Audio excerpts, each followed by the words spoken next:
No, post-COVID, Avatar Meher Baba ki jai. Vijay. Yeah. So let's get. You're able to see my screen? Yes, Yes. Mamaji, if you're in a position, why don't you read yes, yes. my wish? Please go ahead. Avatar Meher Baba ki jai. My wish, the lover has to keep the wish of the beloved. My wish for my lover is as follows. Do not shirk your responsibilities. Attend faithfully to your worldly duties. Keep, but keep always at the back of your mind that all this is Baba's. When you feel happy, think Baba wants me to be happy. When you suffer, think Baba wants me to suffer. Be resigned to every situation and think honestly and sincerely. Baba has placed me in this situation. With the understanding that Baba is in everyone, try to help and serve others.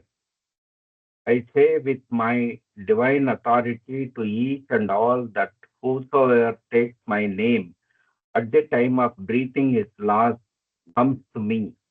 So do not forget to remember me in your last moment.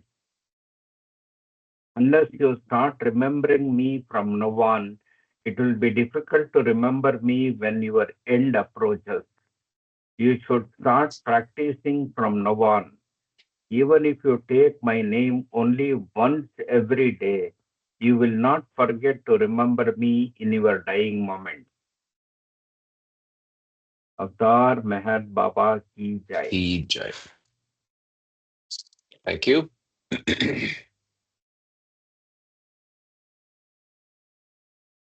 So let's see where we are now. We are we are getting to session 28, which means we are almost 7 months into reading this book. We are in December of 1948, and we are I think literally on there was a date. That's where I remembered. Yeah, December 12th. So that's where we are on the journey. And Baba is moving northward from Banaras. We were in Banaras the last time we read together. Yeah. So if Ravi, you're comfortable, you can start for some time, and then Mamaji, if you're ready, you can read after that. Otherwise, I can start now. I'm okay either way. Okay. I think I'll start for a bit, then we'll rotate. Avatar Meher Baba Ki Jai. We stopped on page physical page was whatever 150 something, 154, I think 152. Yeah. Okay, so let's continue from there. On foot to Shivapur. On December 12th, Baba with his companions, some of them driving the carts, some driving the animals, commenced the journey on foot from Sarnath to Jaunpur, which was about 60 kilometers away. This was predominantly a phase of gypsy life. Generally, the march began by sunrise. Baba with Erach walked ahead and the women followed them. Little later, the companions, wearing white robes and green turbans, followed. At first, Baba had suggested that the women companions wear blue kafnis and grey turbans during the march on foot. But later he cancelled this instruction and asked them to wear light blue saris only once on the opening day of the march. The chiming of the camel bells was very melodious. Gustaji and Ghani were in charge of the donkeys, a hard job indeed. Nilu and Aloba had to look after the cows. After going a little distance, Baba wanted to attend nature's call. There were no latrines by the road, and so Irach led him to a suitable place a little distance away and returned to the highway. This march on foot with such an unusual group of animals and with people belonging to different religions had aroused deep suspicions in the minds of the police officers. One of them accosted Erich and began to ask different questions about the party's itinerary and intentions. Erich, who skillfully managed to give satisfactory answers, stated that the group consisted of people who shared the intention of going to Haridwar for the Kumbh Mela fair. From distorted reports the officer had received previously, he had suspected that they belonged to some political party or were engaged in some anti government activity. His last question was, "And where is that man who was walking with you?" Erach told him the truth that before Baba returned, the officer went away, feeling that he had done his duty well. He did not know what a precious opportunity he had missed by just a few minutes. One can be quite close to Baba and yet miss his darshan, while someone else may be far away and yet the circumstances will be so arranged that he soon finds himself at the threshold of the God man. Astounding are the ways of the avatar. The first halt was at Shivapur. Baba Baba and the women were waiting at the outskirts of the town for the men companions. The women described the scene of their arrival as follows. They arrived later than was expected, but we shall never forget the scene. It was like a beautiful pageant being enacted before us. All the companions were dressed in their white robes and dark green turbans. First came Dr. Donkin with an Arab like headdress, leading the white horse, which looked tall and beautiful, walking proudly without a saddle. Then followed the bullock carts and the stately camel drawing a cart. The camel had a large sized bell round its neck, which gave a melodious sound as it walked. Some of the companions were driving the carts while the others were accompanying them on foot. Lastly came the caravan drawn by two bullocks. Gustaji was in charge of the two donkeys who were stubborn and would not walk. They were tied to the caravan and were being dragged. One of the bullocks drawing the caravan was Raja, the English bull which Baba had fed milk from a feeding bottle when it was a calf. Wow, when it was a calf in Mehrabad. Okay, so there is a footnote.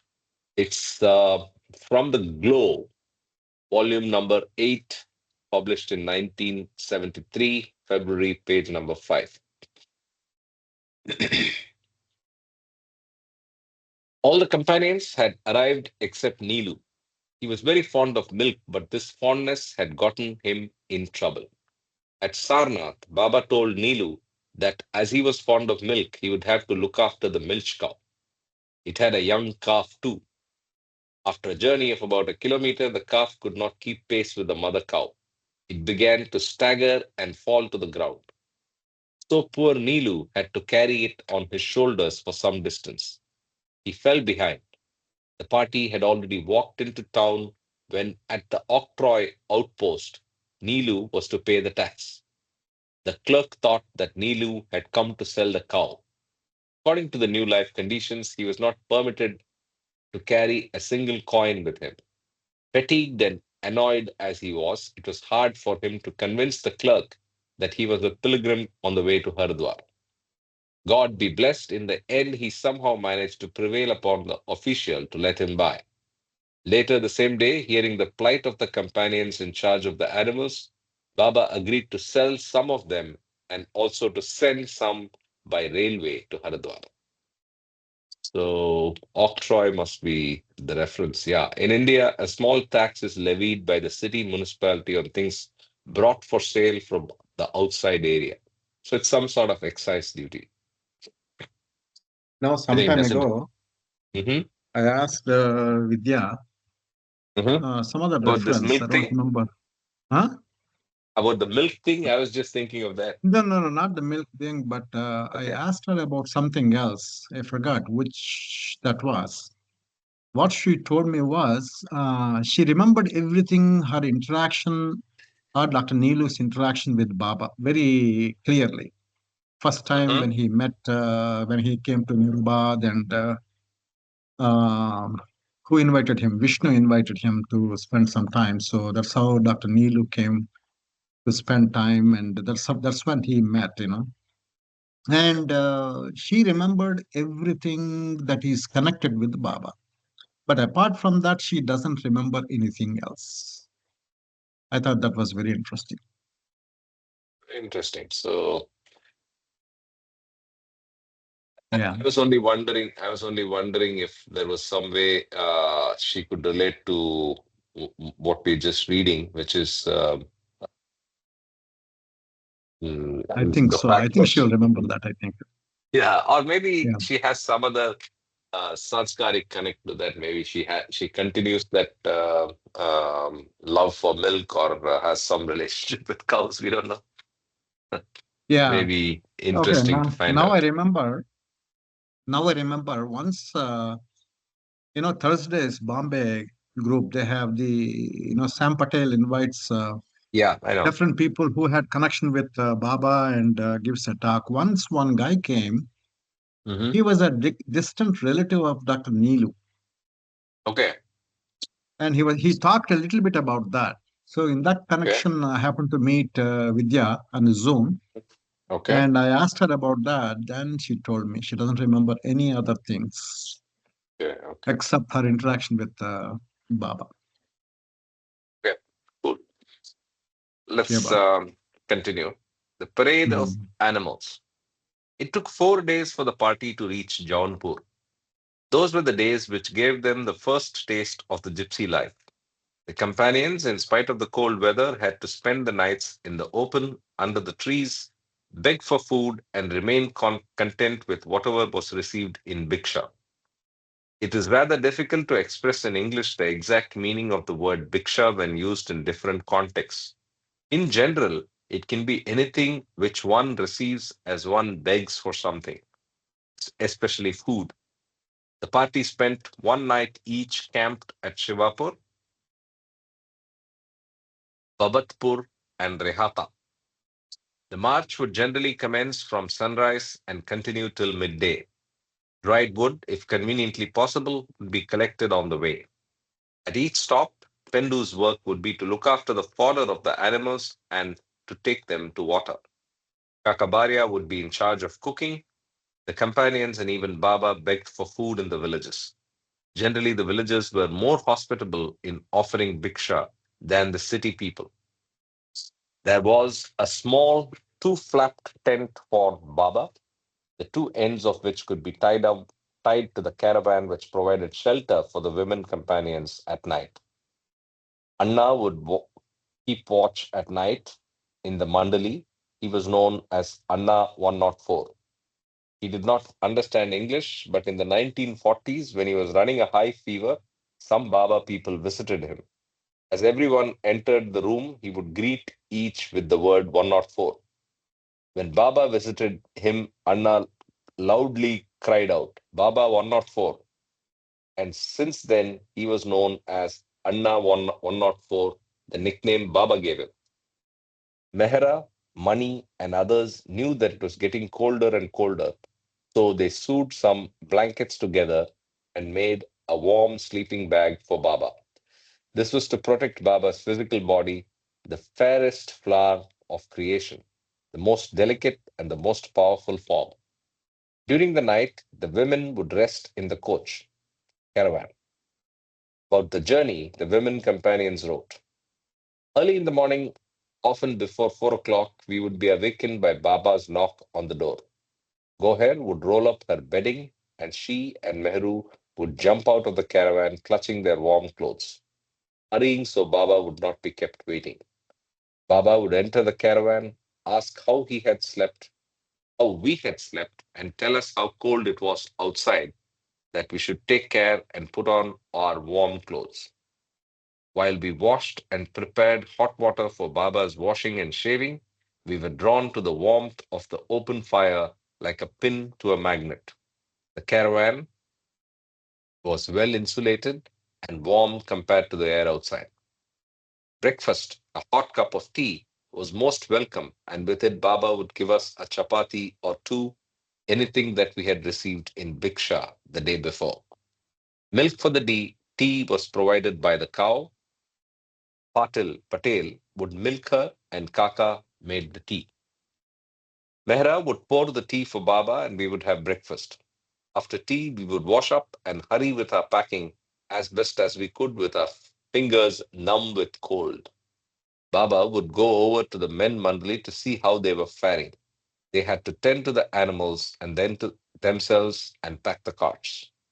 In the carts were packed the mandali's belongings, their beddings and household utensils, hurricane lanterns, fodder and grain for the animals, and parched rice and lentils that provided for our meals.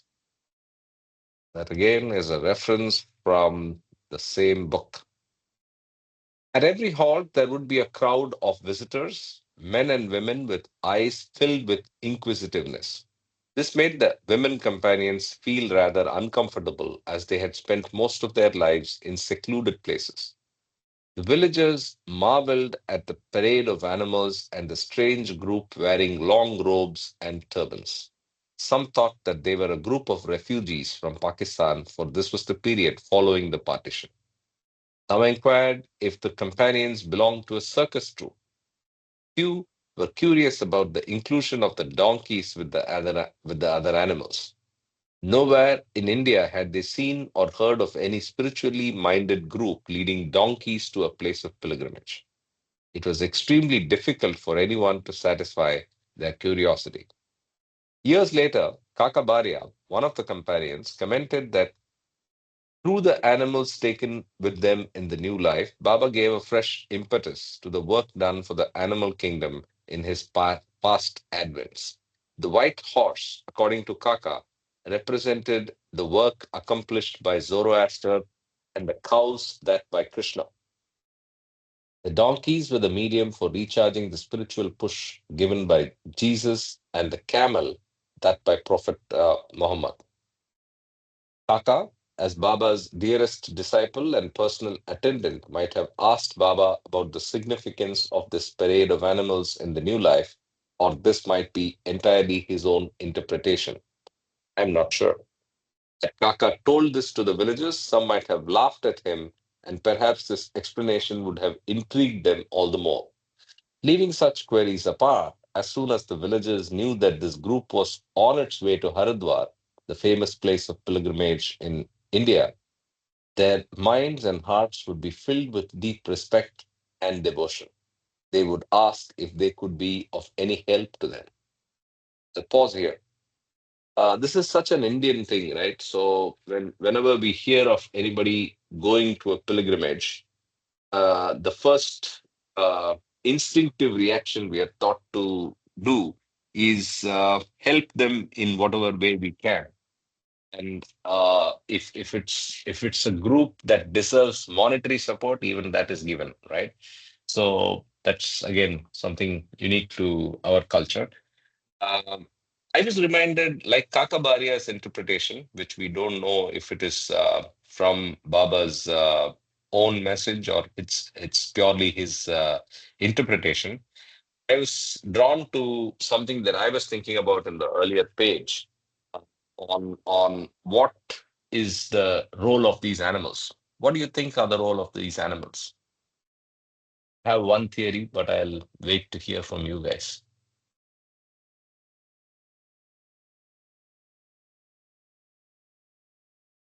Nobody has an opinion. Why did Baba travel with so many animals?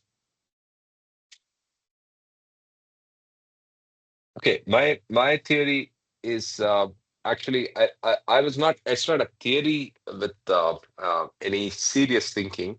It's just that I was reminded of the ark in Moses and the fact that he took two of every species to save them. So I was just reminded of that biblical episode and compared it to what's going on here. I mean, this is probably the deepest that Baba has been with animals, right? And that too, the widest range of animals. Imagine a camel and cows and everything being with the Mandali and with Baba all the time, right?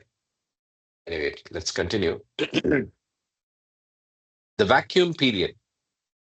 Suitable accommodations at Jaunpur could not be settled in advance by Baba Das and Adi. So a place called Kai Bhag, about a kilometer from the city, was hired. Even in the new life, Baba's habit of building and dismantling, planning and replanning continued. The activities of the God man are not meant for immediate tangible results, but they are symbolic expressions of the inner work in which the avatar is engaged. At this place, Baba instructed some companions to sell the camel cart, and the cows. If you remember, the camel and the camel cart were purchased at Banaras. The coach, the bullock carts, and the two donkeys were to be sent by rail to Haridwar. The white horse was to be retained. At Jaunpur, Baba disclosed to the companions that before leaving for the new life, he had asked Meherji Karkaria to set aside 1,000 rupees for each of the Eswalas. This amount was to be given to any companion who, without any fault of his, was sent back to the old life by Baba. But in the same meeting, a little later, he asked each one whether he would willingly forego this provision made by him. And he smiled the God man smile.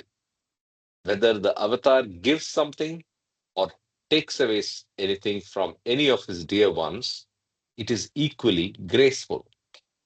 All readily agreed to remain penniless, whether physically with Baba or away from him. This pleased Baba very much, and he asked all to go wash their hands and faces and return to him. Then he poured some water on the palms of each companion. In India, this simple visible action stands for complete acceptance of a deal between two people. Very interesting. So at this time, let's also quickly probably see where all this is from a maps perspective. I was trying to do that before. Just let me try to set it up and drag.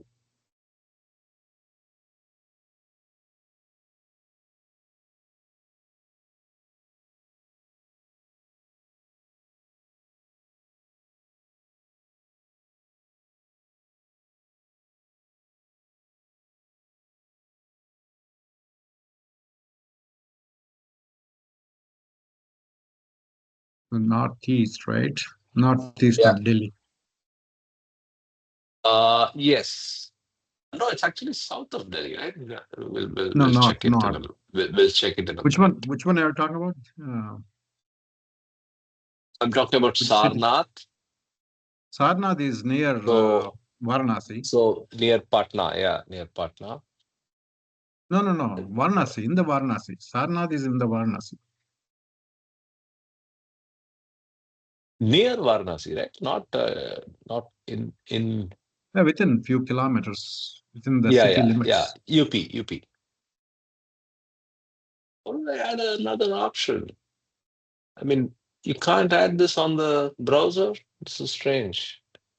Ashish, help me. You can add another spot, another option, another One location, second, right? Oh, I just Huh? options. joined. Go to options What and was the add question? options. Go to, No, it doesn't. It doesn't. On the phone, you can add multiple options. So anyway, I'll then get rid of this and go to There are the there are three dots. no, There are three dots here, right? There are three dots between starting. yeah, Oh, no. that's not a link. Yeah, I tried that Mm. already. So in on the phone, it's easy to add multiple places. Anyway, now Baba is going from Sarnath to Haridwar, just to give you an instance. I mean, an idea of how much this is. Just look at that. So Ahmednagar is somewhere here, right, south of Mumbai.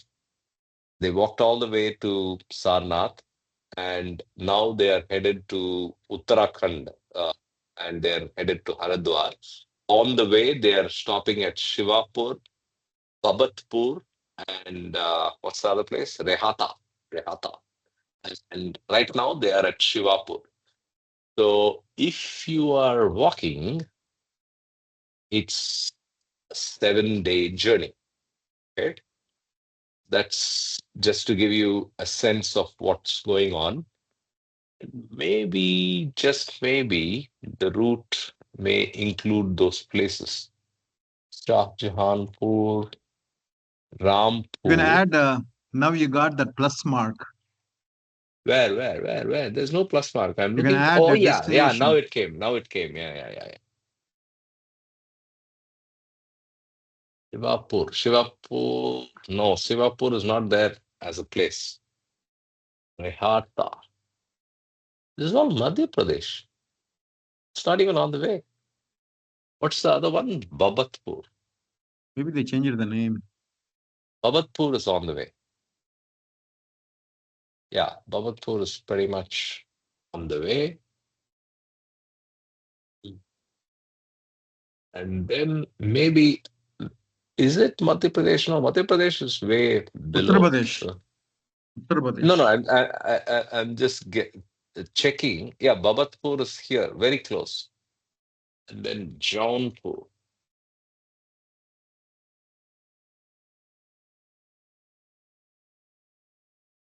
Yeah, so Babatpur, Jaunpur are right here. So it's all one day, right? Then you maybe Sultanpur was Shivapur, right? I don't know. Sultanpur. Maybe Sultanpur is now, I mean, was then Shivapur. I don't know. Now the BJP Then, is going to change the name again from Sultanpur to Shivapur. yeah, maybe.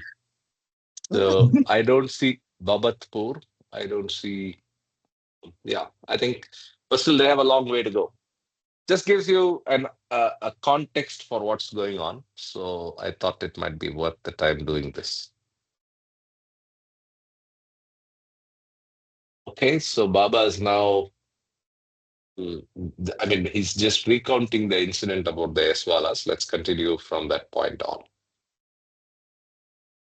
The next proposed halt was to be at Moradabad. Moradabad, a place over 150 kilometers to the east of Delhi. Baba instructed Adi to contact Harjeevan Lal, one of Baba's dear ones at Delhi. He was directed to help Adi find a suitable place at Moradabad for a Baba party, for the Baba party. The next day, Baba, his beautiful and graceful bearing radiating a carefree feeling, conveyed, "We have left the old life and there is no going back to it now. The old life is practically dead. I have heard it said that when a person is dead, the spirit has a connection with it for 3 or 4 days, and before the spirit gets established in the new sphere, there intervenes a wee bit of a time which may be said to be a sort of a vacuum between the old and new life. Similarly speaking, our old life is dead since October 16, 1949. From that date up to December 21st, our new life has had a kind of connection with the new life." Then, turning his beaming face towards all the companions, he continued, "I have therefore decided that the vacuum period should be from December 22 to December 31st, both days inclusive. During these 10 days, there will be observed a complete suspension of the ordeals of the training period." He also made it clear that within these 10 days, the companions would neither wear kafnis nor beg. It would be a period of complete relaxation, and they could even have good food during it. This unexpected declaration filled the hearts of the listeners with a rare delight. Was Baba demonstrating to the companions that in the new life, if they accepted every happening of any day as it came to pass, without any grumblings, there would be occasions that would fill their hearts with delight and courage, helping them to follow Baba till the very end.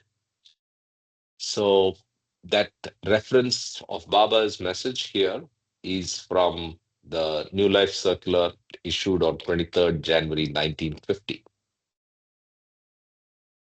Um, the journey to and the stay at Jaunpur provided the experience of begging and gypsy life alike. Baba would be sitting in his two-flapped tent with a hurricane lantern right from the early morning, keeping all the companions engaged in the work assigned to them. All had to get up as early as 4 o'clock, and Baba would see that each companion was out of bed. An hour later, after a hot mug full of tea, all would take their posts for the quick march. The stay at Moradabad. Adi, with the help of Harjeevan Lal, an advocate, and Keki Desai, was trying to find a place at Moradabad for Baba and his companions. At the last minute, he was successful in securing a building called Ram Leela Grounds. As planned earlier, Baba boarded the Dehradun Express at Jaunpur, bound for Moradabad, which he reached in the early morning of December 22nd, 1949. The women accompanying Baba narrated the arrival and stay at Moradabad as follows. We arrived at Moradabad station in the middle of the night. The Tonga ride in the dark to our destination seemed endless. It was 2 in the morning and bitterly cold, and Mani was not feeling well at all. When we reached the place, it was pitch dark. There was no chair or bed or bedding on which to make Mani comfortable. He sat huddled on the floor, and we started shutting the doors of the house to keep out the cold. There seemed numerous doors to that one room, 12 in all, and the floor was not yet dry. It had been recently washed, and puddles of water had formed here and there. At last, some luggage arrived, and we hurriedly opened a bedding roll for Mani. Next morning, while we were unpacking, a Brahmin came along and scolded us for occupying the place. He was taken to the men mandali, and things explained to him that permission for our stay had been granted. This was a dharamshala for the Hindus where pilgrims stayed during a fair that took place here. The Brahmin thought that we were squatters. Baba did not stay in the room. His tent was pitched on the broad veranda along both sides close to the house where paths led to the city. Almost all day there were passers-by. There was very little privacy. One afternoon, when we were on the veranda, Baba wanted to rest. He said he was not to be disturbed. While he was resting in the tent, a sadhu, a monk, in ochre clothes and bald pate, stood before the door demanding bhiksha. He said he wanted flour. There was no such thing in the house as we did not do any cooking. Goher told him to forgive her for refusing it and go to the Menvandari. He looked at her curiously and said that floor should be where the women were. Goher tried to get him away as fast as she could so that Baba would not be disturbed by his loud talking. Baba later said that he was a genuine seeker. The camel and the cart had been sold at Jaunpur as it was not practical.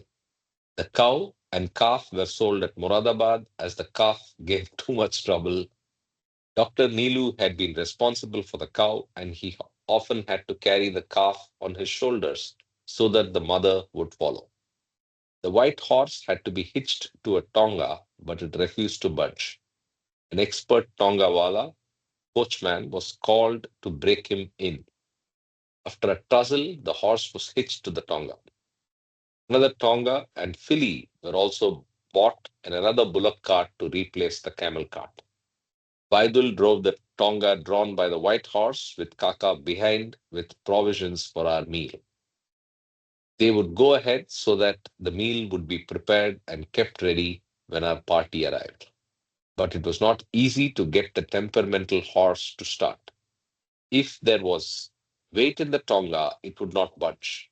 Otherwise, he would start with jerks, and Kaka would have to run after the carriage, putting the packages in the tonga and jumping in himself. This, more than anything, was responsible for the heart attack he had at Najibabad. Adi drove the other tonga with Dr. Ghani, his companion. They had the job of collecting bhiksha on the way. This, by the way, is again from the Globe, pages 8 and 9 of volume 8, published in 1973. Baba the Emperor and the Fakir. At Jaunpur, all the companions had willingly consented to forego the 1,000 rupees that had been allocated to each in case They, without any fault, were sent back to the old life by Baba. Now, Baba was free to utilize this amount. Once Baba had money, he rarely spared any part of it for long. He was a real fakir who owned nothing. To clarify the status of being the emperor and the beggar at one and the same time, I wish to quote a few lines from one of the life circulars. Baba, the divine beloved, carries within him the most precious treasure of infinite love, which permits no room for worldly wealth. As such, he has always been and is the perennial fakir. And this came from the Life Circular, as was mentioned, and it's the Life Circular number 30, published on 9th, 1st September 1950. The residence at Moradabad was far from the city, so out of the above mentioned amount to facilitate transportation, two tongas were purchased. This being the vacuum period, the companions were not to beg for food. Hence, a part of this sum was used to pay the boarding charges and other expenses of the party. A certain part of this amount was earmarked for building small huts or for buying portable tents for each companion after reaching the headquarters near Hardwar. The remaining money was to be utilized for meeting the ferry fares, pilgrim taxes, fodder for the animals, and such other most essential expenditures. Baba stayed at Moradabad till December 31st, 1940, and by the time he left the city, they had practically no money left. In the earlier years, Baba sometimes would put his hands in the pockets of his coat, which contained some letters from his lovers, and would jokingly gesture, "The pockets are big, they can admit a few more letters." And with a smile, he would add, "But they have holes, and as such, they cannot hold any coins, money." Throughout his life, Baba was indeed the perfect fakir. Without affecting the begging conditions laid down by Baba, Harjivan Lal, Kishan Singh, and Kane wished to offer, purely in the form of bhiksha, some eatables and warm clothes for the companions.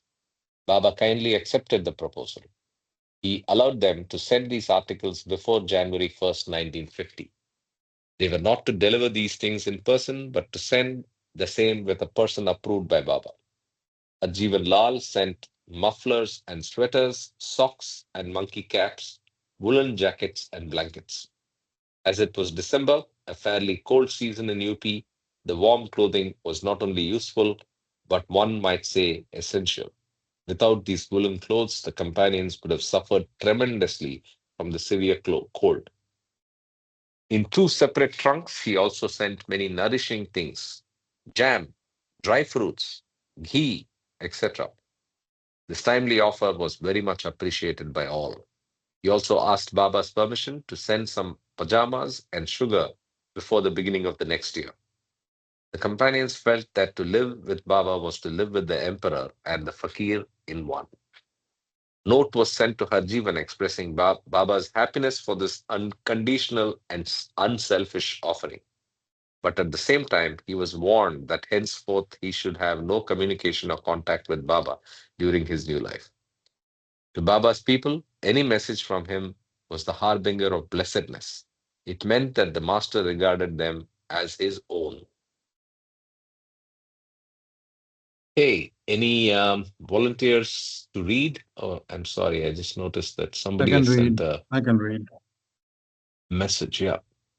Hi, Yeah, I can read. Vijayji. Jai Baba. Nice to see you. Jai Baba Vijay. Okay. Jai Baba, Jai Baba. Jai Baba. Um, Ravi, you can take over. Yeah. Jai Baba. Okay. Avatar Meher Baba Ki Jai. Mystical lining of the new life. The stay at Moradabad was a period of relaxation. The food was brought in tangas from the hotels, but it was only vegetarian.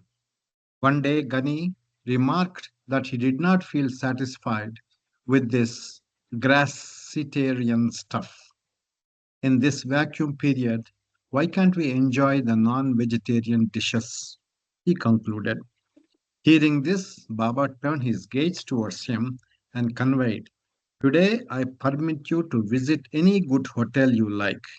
You can satisfy your palate to your heart's content with as many dishes of any non vegetarian food as you want. Gani felt greatly delighted. On the other hand, among the companions, Nilu had been a strict vegetarian for the whole of his life. He disliked these non vegetarian dishes. But dogmatic dislikes bind as much as explicit likes. Perhaps for this reason, Baba asked Nilu to accompany Gani and taste a bit of anything and everything he ate. This was a real test for Nilu. But with the spirit of obedience embedded in his love for Baba, he underwent this ordeal fairly cheerfully. On that day, perhaps it was Christmas, Gani enjoyed a mixed grill at a grand hotel. The next day, Baba asked Gani if he really felt happy. He inquired of him about the dishes and delicacies he had had. Gani said, I had mutton chops, chicken chops, fish, and at this Baba smiled and gestured, fine. Then he continued, I am happy you obeyed me.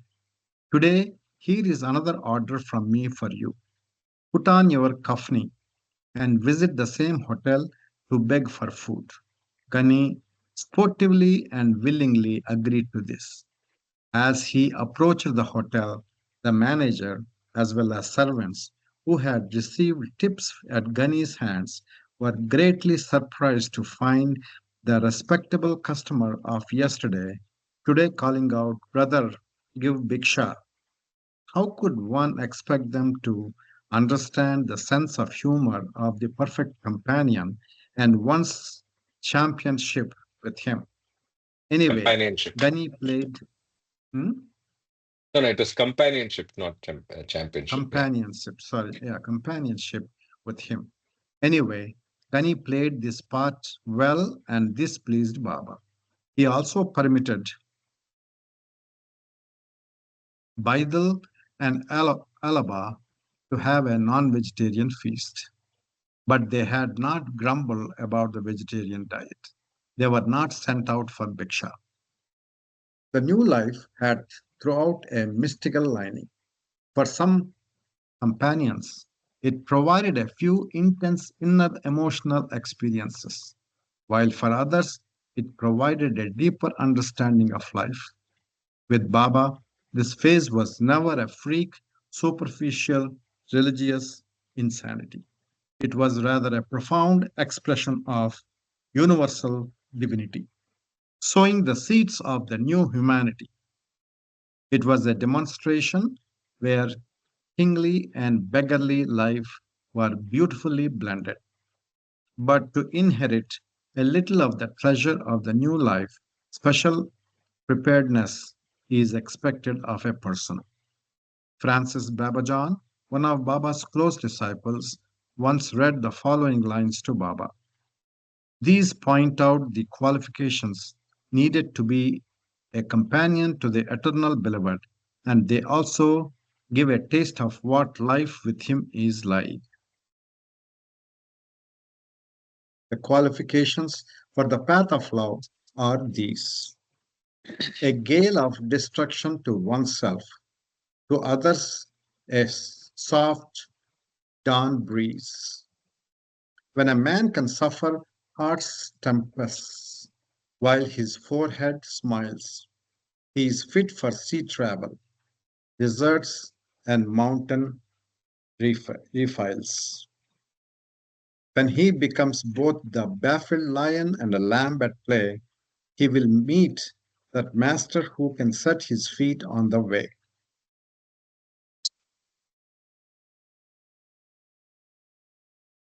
In dust I sing. That's the reference or From for the that, yeah, publication. Yeah. So we go to the yeah, next chapter. yeah. Termination of the Gypsy Life, 1950, Part 1. On New Year's Day in the morning, with a smile beaming on his face like dawn at the horizon, Meher Baba gestured, "Happy New Life," as he offered a piece of cake to each one of his companions. It was the first morning of the year 1950. The vacuum period of relaxation was over, and Baba had decided to continue our journey on foot. The baggage consisting of bedrolls and odd things was loaded in the carts, and by afternoon all the companions, in white long robes and green turbans, left for a place a few miles from Moradabad. It was a bright day with warm sunshine, but by evening the sky was laden with black clouds. At night it began to rain. The showers, however, stopped as abruptly as they had set in. Yet, during the short span, it rained so much that Baba's bedding in the tent got wet. The plight of the champions who had no proper shelter over their heads can well be imagined. Next morning, the march was resumed and all camped at Haryana. The next two halts were at Amroha and Ratnagar. This was a gypsy life with its alternate joys and discomforts. So On let's this just go back to the mm, just go back to the map. So there is Muradabad, there's Amroha, and what's the other place that was mentioned? Amroha and Ratnagar. Ratangad. Ratangad is maybe a change of name. Najibabad was mentioned earlier, so it's all on the same route. But Mm, Ratangad, we are not able to find. It must be very close to Amroha because he says one night here and one night there. Okay, but obviously this highway or this walkway didn't exist at that time. Anyway, please continue. mm. Yeah, On this last journey, October. Yeah, last October, this journey from Moradabad to Haridwar was traced, right? So, Oh, uh, it was done yeah, by, oh, okay. Kaushik, Mr. Oh, Kaushik. nice. Okay. You must have met him in. He stays Yes, in so Mehrabad.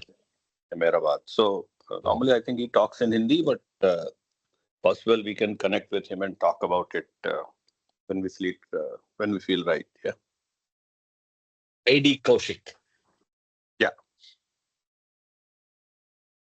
Sure, good idea. on this journey, there would be an advance party going ahead in a tanga to arrange a place where the whole paraphernalia of animals and vehicles could be accommodated. Baidal, who drove one of the tangas in an attempt to overtake another one, damaged one of the wheels of his vehicle. He somehow managed to get the tanga to the halting place.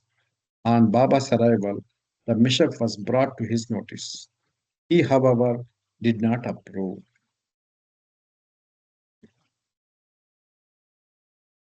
of being detained at that place. He ordered an early morning start for the next day. Hence, the repairing of the wheel, which could not be done there, became a pressing problem. It was learnt that there was a wheel right in a nearby village. The damaged wheel was disjointed and taken in another tanga to the wheelwright. Baidal, Adi, Donkin, and Pendu left for the village where the wheel could be repaired. By sundown, they reached the wheelwright's house. He was reluctant to work at night, but after a little persuasion, he agreed. Some wooden spokes of the wheel had to be replaced, and then the iron plate round the wheel had to be refixed.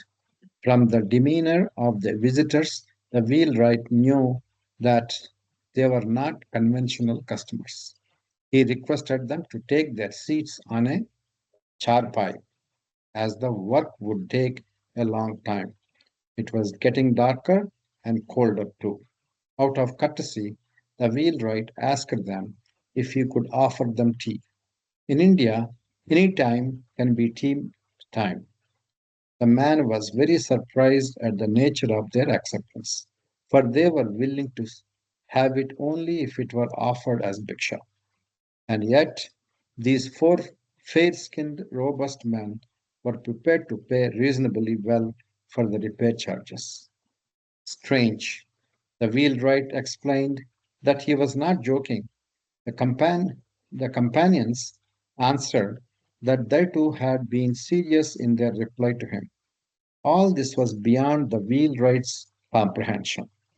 He just said, "Sir, whatever it be, please accept tea at my house."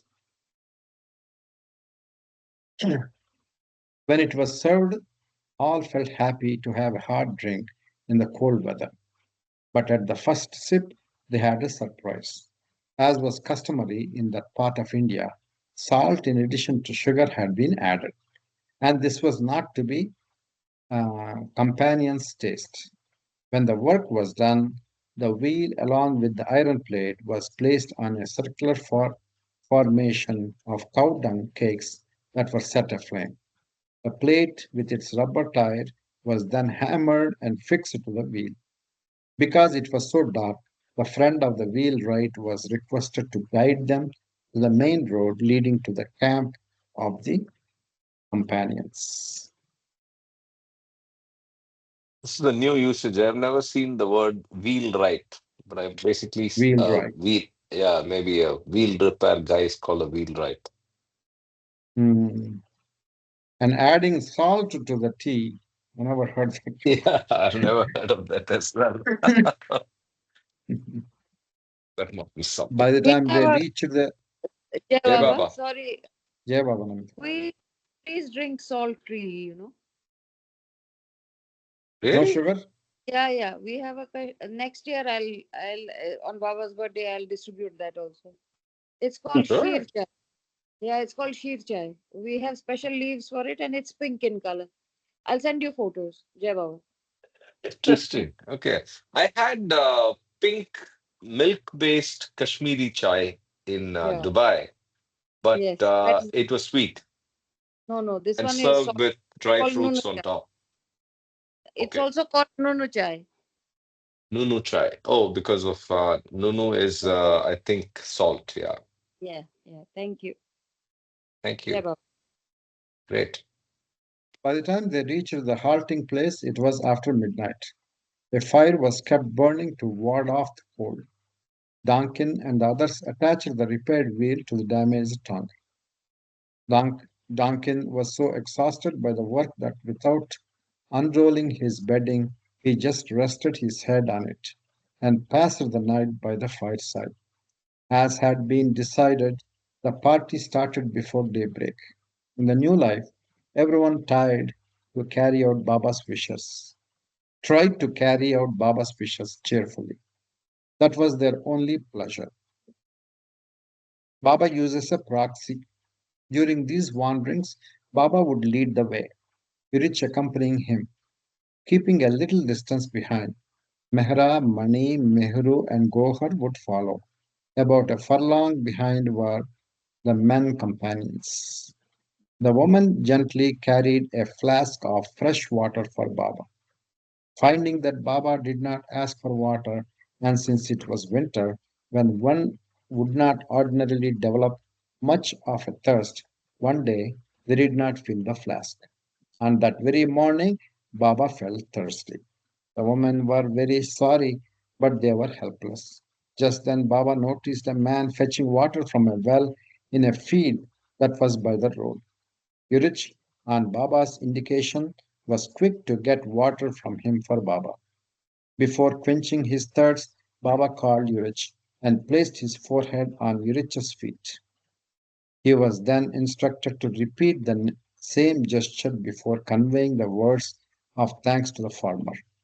Yurich did as he was told and was tantamount to Baba bowing down to the person. He used Yurich as his proxy.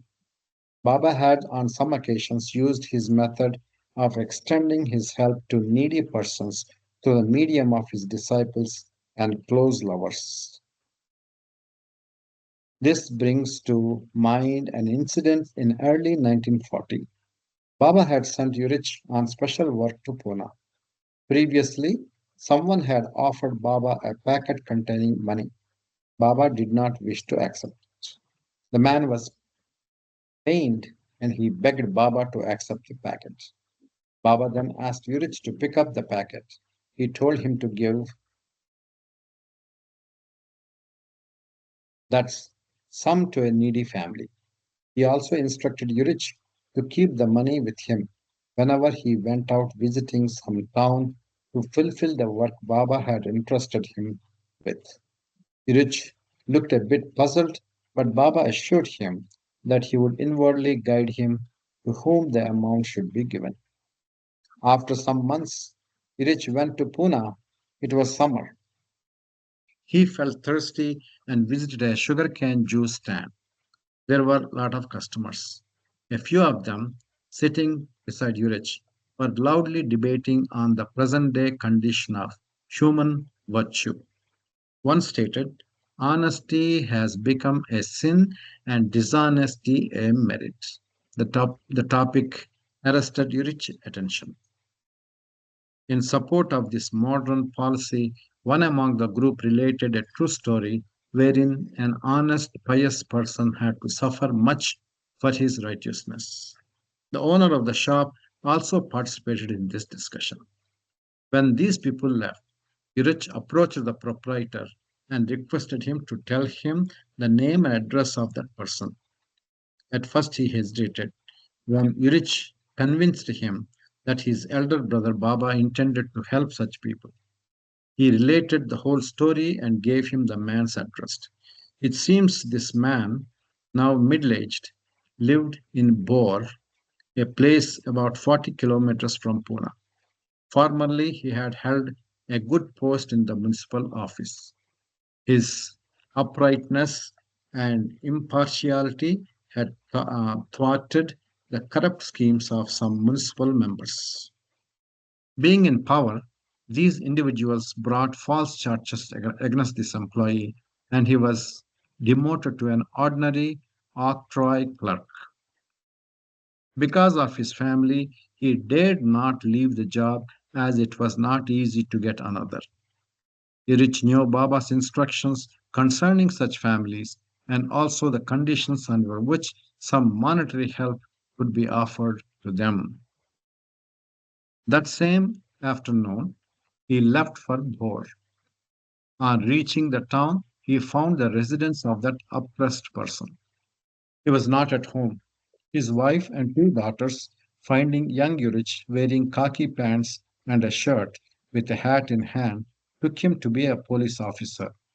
Were they to face a police inquiry? The women were afraid.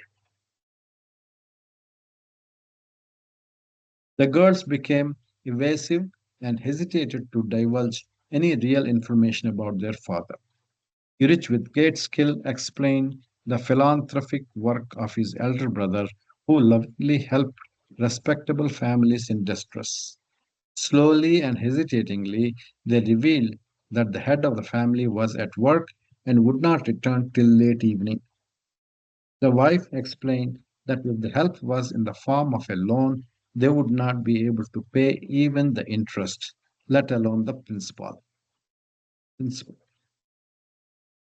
Irich clarified that the money would be given as an unconditional act of grace help from the brother of their brother.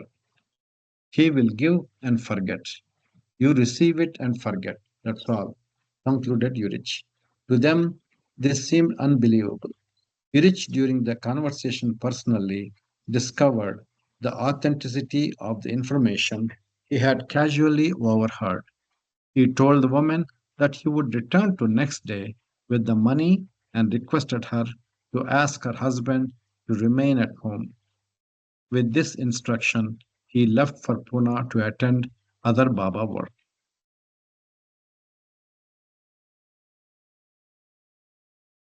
Karmic debts and dues. The following day, Urich met the head of the family at home. Surprise and suspense were writ on the face. Without wasting any time, Urich conveyed the purpose of his visit and asked for a jar of water. He asked the man to stand and washed his feet, while the other family members looked on wide eyed at both. After drying the feet with a towel, he placed his forehead on man's feet and handed over to him a sum of 500 rupees, saying, "Please accept this on behalf of my elder brother as prasad from God and oblige us." He did not disclose that the gift was from Meher Baba, God in human form. As the person counted the currency notes, he was overjoyed and tears rolled down his cheeks. It was a most unexpected gift for him, amounting nearly to his year's salary. To this was indeed divine intervention, for he confided to Rich that had he not received the message yesterday, his family members would not have seen him alive today. For in a mood of desperation, made especially bitter because of his helplessness in raising money for the marriage of his dear daughter, he had resolved to end his life. He saw no ray of hope and had prayed to God most sincerely as his last resort. The clerk, in a mood of great relief, ended the conversation by saying, "After hearing about your loving request that I stay at home, I decided to postpone committing suicide to see what you would do. Now I firmly believe that God is not only compassionate, but He never lets down those who sincerely pray to Him. May God bless your compassionate brother." The whole incident made Urich quite happy, for the money had reached a most needy person as Baba had wished. But he also wondered over the way everything had worked out, as if it had all been prearranged. He left the place without disclosing Meher Baba's identity. What would have happened had the person known that the help was from Baba? Would he have become one of his ardent lovers? Baba knows best. The avatar's game of concealing and revealing his name depends upon the spiritual necessities of the situation. History proves that even the idea of God in human form is not palatable to some good natured souls. They lack the closer connection essential for their personal touch and subsequent acceptance. Baba, in a letter addressed to one of his disciples in England, Will Beckett, had referred remotely to this subject. He wrote, "To some it is a greater help to know me through my disciples. Not all can understand the human side of God. It is more difficult for some to follow and obey God in the human form due to preconceived ideas of God. A God man knows perfectly how and when to bestow the conviction of accepting Him on His terms and spontaneous love for His form and symbolizes His everlasting formlessness." The above incident brings out one more aspect of Baba's inner working. As I already mentioned, while accepting the money which Urich subsequently disposed of, Baba had remarked that he would spend the amount in his own way and time. The donor did not know the donee. The recipient did not know the contributor. The God man thus becomes the medium for the repaying and recovery of karmic debts and dues, whether in cash or kind. Baba's casual concern in the monetary affairs of his people was solely spiritual. It was to free them from intricate monetary ties. The avatar, as infinite consciousness, works out innumerable problems on various levels. But these responses of unconditional compassion give rise to apparent contradictions and make the God man's life appear enigmatic. And this is all the more true with Baba's new life. Has not Baba said, don't try to understand me. My depth is unfathomable. Just love me and you will know what you need to understand. Baba's slightest displeasure grieved the companions. The march on foot continued from Haryana to Amroha on to Ratnagar. During this walk, sometime soon after dawn, the companions would notice smoke rising above the heads. It was a sure sign that the womenfolk were busy preparing food. On some such occasions, Baba would send Urich to those distant huts for Bhiksha to rejoin him again on the main road. Urich's experiences of begging were pleasant and amusing too. He observed that those living in mansions were not large hearted, but the village folks readily offered something from what little they had. An owner of the sugarcane crusher, for example, presented him with a chati, a big earthen bowl full of sugarcane juice as bhiksha. Rich had difficulty carrying it on his shoulders to Baba, who shared its contents with all. One person felt such affection for Urich that he requested him not to beg, and in return, though it seems unbelievable, he was ready to have Urich as his son in law. Aloba had a heartwarming experience. At Benares, Baba had asked him to visit a slum of supposedly low caste people for bhiksha. In white kafni and green turban, Aloba, who was a fair Iranian skin, appeared very impressive. When this young beggar stood before a low roofed cottage and said aloud, Mother, please give bhiksha, a woman in a faded sari appeared at the door. It had never occurred to her that such a distinguished looking beggar would be at her door. With a look of astonishment, she said, Do you mean what you say? Alaba answered that he did. He requested her to give him any cooked food that she would willingly part with. Upon this, the woman felt so happy that she carried Alaba's bowl into the hut and filled it to the brim with whatever she had. When Alaba returned to Neti Imli, Benares, where the party had camped, Baba mixed this bhiksha with the rest of the food and distributed it to all the companions. Baba always regarded bhiksha as something very special.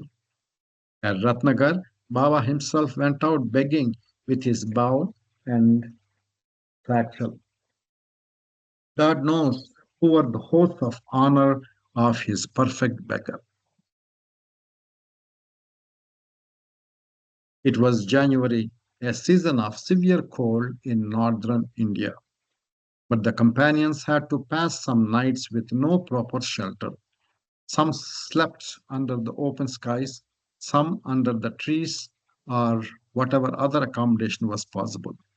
At Ratnagar, to ward off the cold, Nilu and Aloba slept near a temple, a bit away from the camp.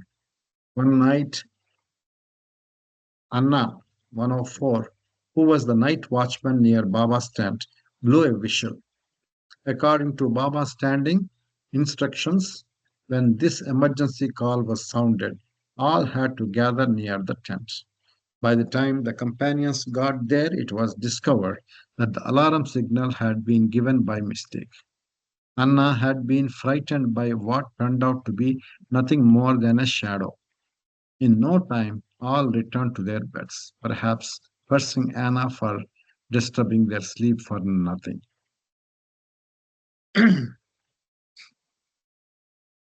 We can rotate the reading if Okay. anybody wants to take over. Anybody is in a position to read? Namita, Sanjay, I will try to read for some time. please. Next morning, while joking Thank about you, Ravi. Yeah, please go ahead, Mamaji. Jai Baba. Next morning, while joking about this funny incident, Baba casually asked whether all had assembled at the call. Nilu and Aloba admitted that owing to their sound sleep, they had failed to attend. Hearing this, Baba seemed displeased and admonished them both severely. He conveyed, if you can't be alert enough to follow my standing order, why should you accompany me? You are good for nothing. At times, Baba would scold the Mandli very harshly over seemingly insignificant things, though Aloba's violation of the order was unintentional. He, being sentimental by nature, took Baba's words to heart. He became emotionally disturbed, for the thought of displeasing Baba was unbearable to him. He did not express this openly to the others, but he secretly thought of ending his life rather than be a burden to Baba. However much he tried, he could not ward off the black clouds of dejection. In the middle of the night, he went to a nearby well and was on the point of committing suicide. At the last moment, Baba's saving grace enlightened his heart. He started revising his decision. He thought, will the ending of my life lighten Baba's burden or worsen it? Perhaps there will be a police inquiry and whatnot, and all this will be a great nuisance to Baba in leading the new life. He thus realized that his very attempt to be of some help to Baba would actually create obstacles in Baba's new life. Alauba but was at his wit's end. Finally, he relinquished the idea of committing suicide and instead he slapped himself hard 50 times on each cheek. In a sullen mood, he returned to his bed, but he could not sleep at all. He did not tell his companions about his self mortification, but his face did disclose a slight swelling over the cheek. Next morning, Next morning, while sitting with the companions, Baba again stressed the dire necessity of being alert to his standing order, and he looked at Nilu and Aloba. It was one of Baba's practices that having delivered the reprimand, there would follow a few words of cheer, a gentle pat, or even a comforting hug.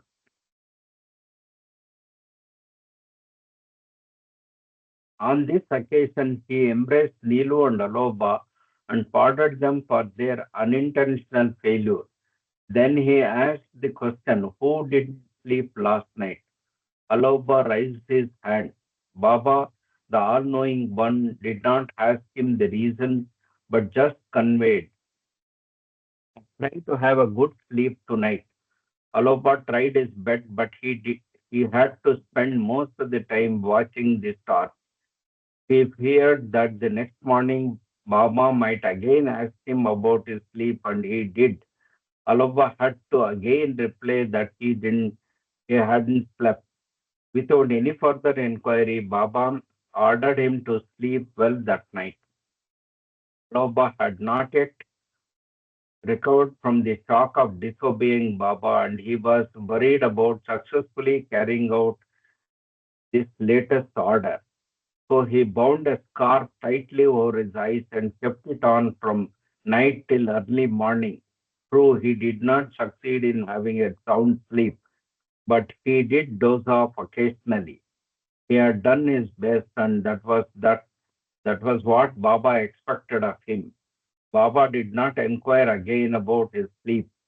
Baba's soothing embrace and his promise of forgiveness gradually comforted Aloba's heart, and after a fortnight, he succeeded in sleeping normally.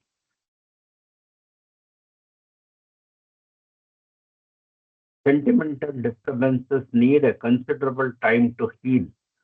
For those who stayed with Baba, whether in the old life or in the new life, it was agonizing to bear his slightest displeasure.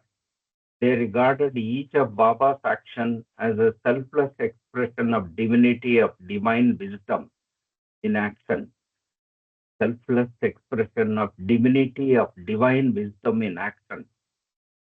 So they felt that to displease Baba meant offending God. And whenever Baba got annoyed with any of the closer ones, it became very painful for that person, and Allah was no exception. Here I am reminded of an event that Aloba once told me. In the early days, it was very difficult for Aloba to control the expression of his love for Baba. In 1930s, he once went to see Baba at Bombay at Sakabaria's house. Quite a crowd had gathered to have Baba's darshan. The moment Aloba saw Baba, he tried to prostrate before him, but he suddenly fell like a log of wood with a big thud at Baba's feet and became oblivious of his surroundings. Baba's gentle touch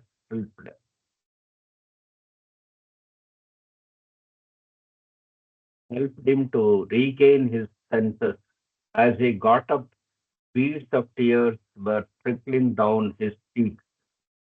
During this program, with a winsome smile, Baba offered him a big rose garland that he had on. After reaching home, Aloba dried all the flowers and leaves and turned these into powder. He consumed it by taking a pinch of it for about a year. Perhaps this prasad had strengthened Aloba in later years to bear the radiance of Baba's presence. To some, this may sound strange, but any spontaneous response of love awakened by the grace of the God-man is most sublime and holy. In the later years, if Baba asked Aloba to do anything, he would be so quick and enthusiastic in complying with his wishes that Baba once jokingly gestured, I have to be cautious in giving instructions to Aloba. He gives me a fright.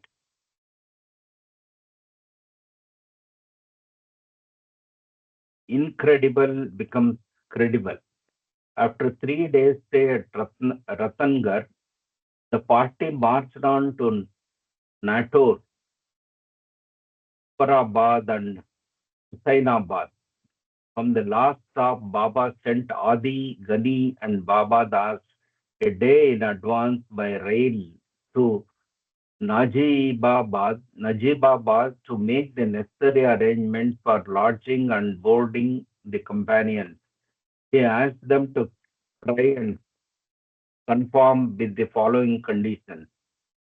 One, to find a place where the men and women companions with their carts, coach and animals can stay for a period of 3 days. If possible, to arrange a hot bath for the whole party. To make arrangements for the meals, lunch and supper and also morning and afternoon tea for the companions to be provided in Bhiksha. To find someone who would voluntarily pay for the railway fare of the companions from Najibabad to Dehradun.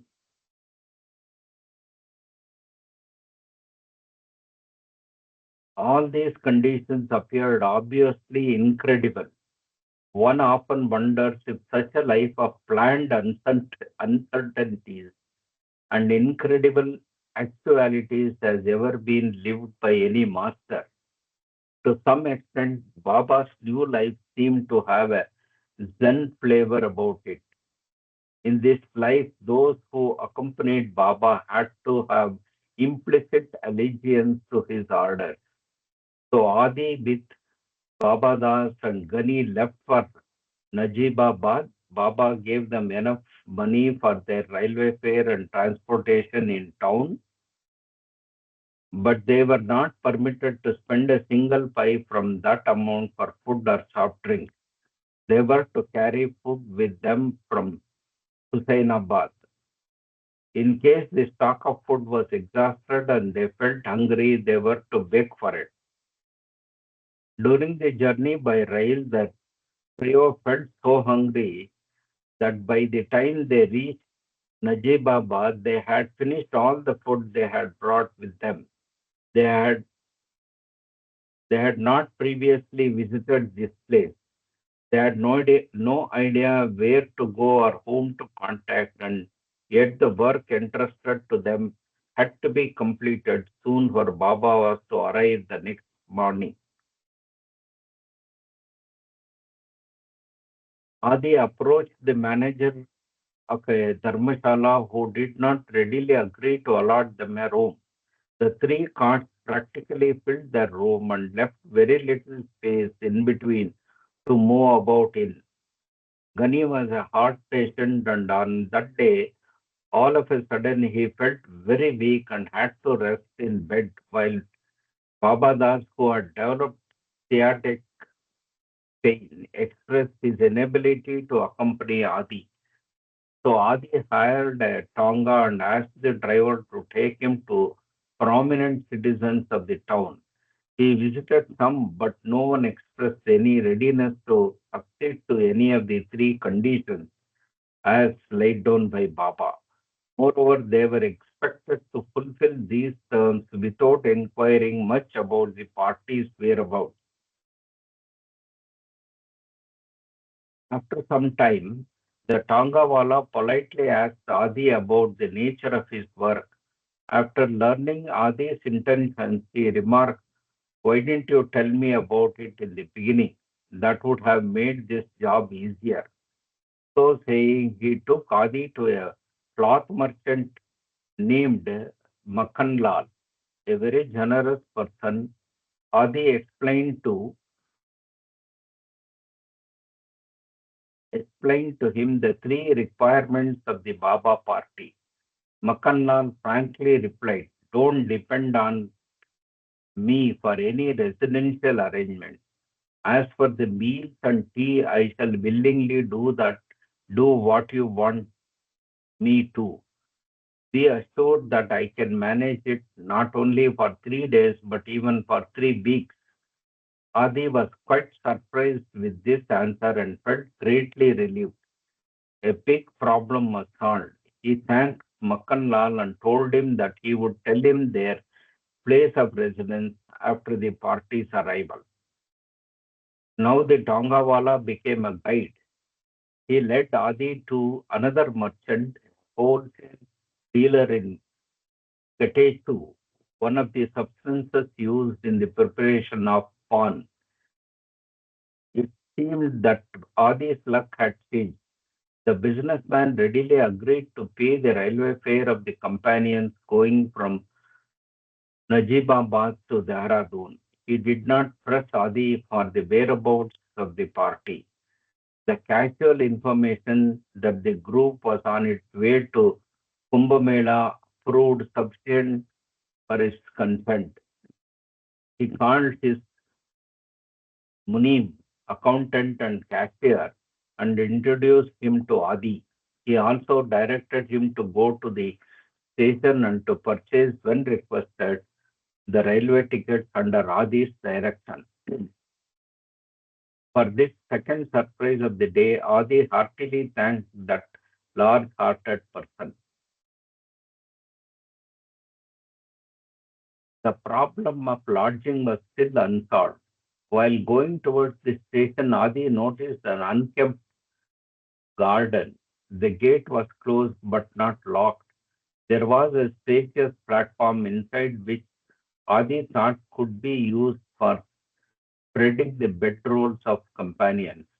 Standing by the gate, he was just wondering who could be the owner of that place, when coincidentally a man accosted him and asked him about his interest in the garden.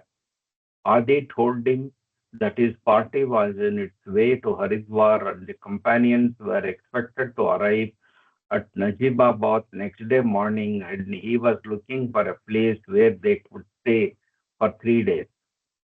On hearing this, the stranger replied, "If you think that the open space in the garden would serve your purpose, you can occupy it during your stay. The garden belongs to me. Just open the gate and go in."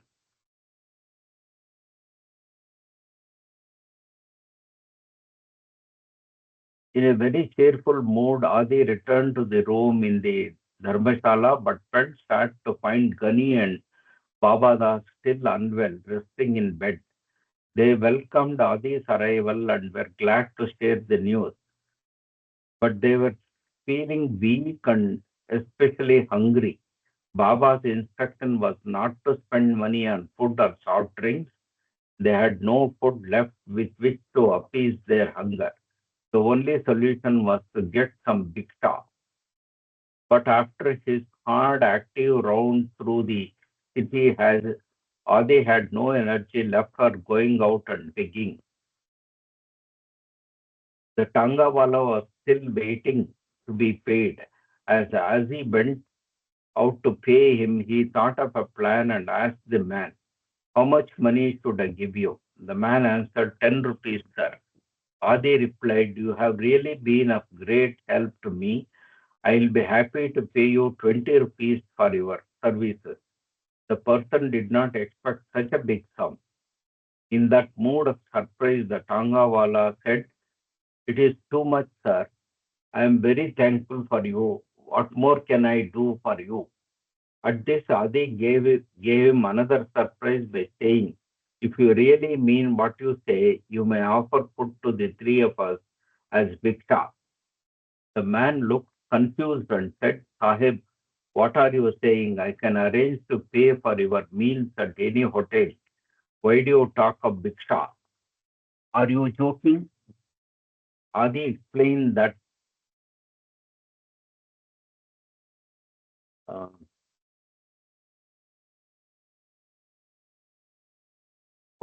Adi explained that he had meant exactly what he had said. In the end, though with much hesitation, the Tangawala brought enough food for three people. Before receiving it, Adi instructed him to say aloud that it was offered in bhiksha. The poor man, with an astounded look, somehow managed to mutter some words, saluted Adi with respect, and left the companions to themselves. The room in the Dharmashala was rather stuffy, yet the trio soon went to sleep. By midnight, Gani got up in his bed and began to grumble and groan, whispering to Adi about some trouble in his chest. He began to twist and contort his fingers. He was having a second heart attack, though a mild one. Gani began to shiver with fright and pain. Adi, as he gaped at the strange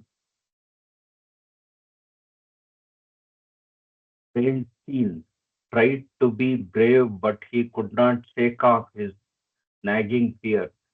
It was hard to find any medical aid in the dead of night. As at last resort, he asked Gani to remember Baba wholeheartedly, Baba the only hope of their life. Miraculously enough, the pain lessened and he slowly resumed his sleep and began to snore. By sunrise, he felt quite refreshed. Baba's energy seemed also to have been restored, and according to Baba's instructions, the trio was ready at the entrance of the town to receive him. Najibabad to Dehradun. I think let's stop here so we can start the next Okay, section next week. Thank you so much for reading. okay. Any comments? Any thoughts? What is the feeling that one has when you're reading all this?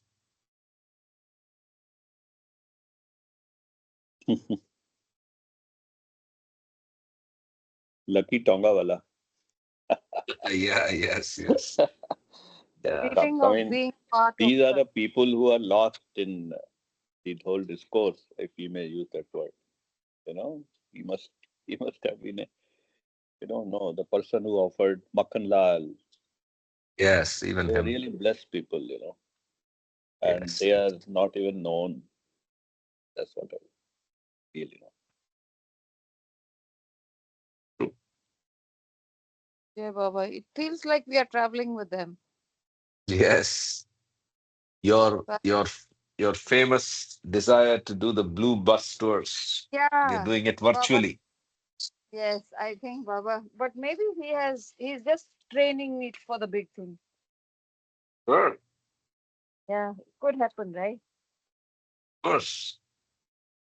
We live in hope. We live in hope. And hope is all we have. Yeah. Indeed, indeed. So, thanks for joining in, everybody, and let's catch up tomorrow morning for God Speaks and Beams. Yeah, Baba. Thank you very much. Thank you so much. Jai Thank you Baba. so much. Jai Baba. Aar Meher Baba ki jai. Yeah. Jai. Sure.